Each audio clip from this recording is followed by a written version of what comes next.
Tan Jee Say was among 4 successful presidential hopefuls who received their certificate of eligibility by the Presidential Elections Committee on Thursday afternoon. In a statement, he congratulated his fellow candidates and said he looked forward to a dignified contest. During a CBD lunchtime talk before the committee's announcement, Mr. Tan shared his views on the role of Singapore's elected president, saying that when it comes to matters of conscience, he would speak publicly on it. Later, he was quizzed by reporters on whether doing so would go against the Constitution.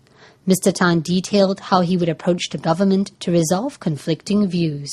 Well, we will discuss in private first, whatever differences, and hopefully the views of the President will be taken into account by the Prime Minister. He will make some changes to his policy.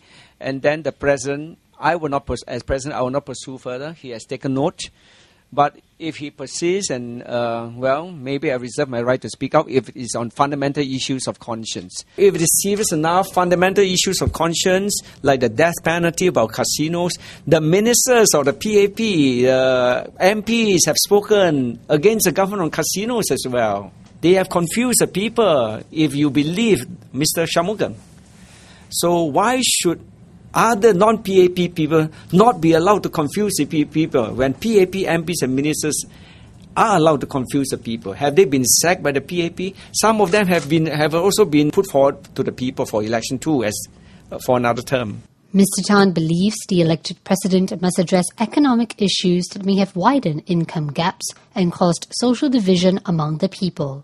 One controversial strategy that Mr. Tan suggested was to gradually divest and disband Temasek holdings and allow local entrepreneurs to play a greater role in the economy. When I use the word disbanding, is ultimately you must see it in the light of the enterprise culture that we want to develop. It will not happen overnight. It will not happen in 5 years. It may not even happen in 10 years. But ultimately, we want to have a society of private businesses run by private people, not by government officials using taxpayers' money. That's the fundamental point that I'm driving at. So when I say disbanding is ultimate disbanding, I don't see it happening in 5 or 10 years. Beyond that, because the involvement, the influence of the GLC is too great to be disbanded overnight. Catch Mr. Tan's full interview with the media in the following clips.